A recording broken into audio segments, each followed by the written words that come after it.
Karibu dada. Unafanana mwanafunzi. Huko na mwingine mwanafunzi mwenzako hapa na ni wa chuo kikuu. Pale mtana mnaongea nyewe wote karibu.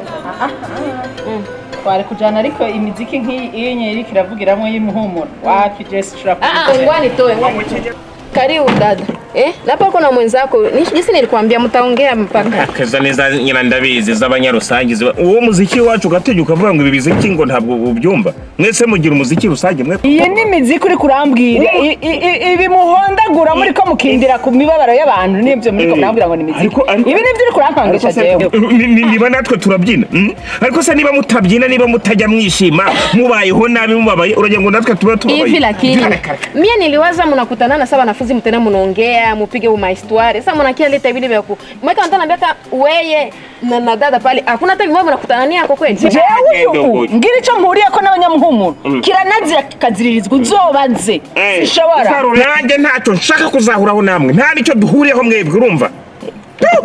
Aho goreka nibwira. Dada bayego sikia ngwa kidogo. Danda rwose. Urumva?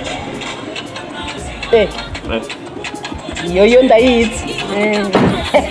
Iya abanyarusangi barayiririmbye. Indirimbo abana b'iwacu barayiririmbye.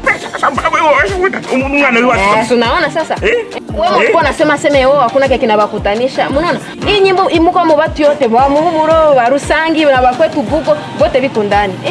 Hivi mnawaza nyimbo ikishakuta bahatisi bakishakutana na shehe na siku kukutana netu vitasilikana.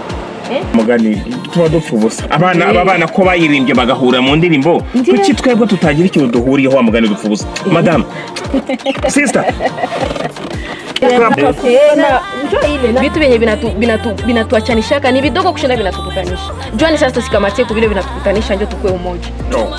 Samura ndirimbo twimbi.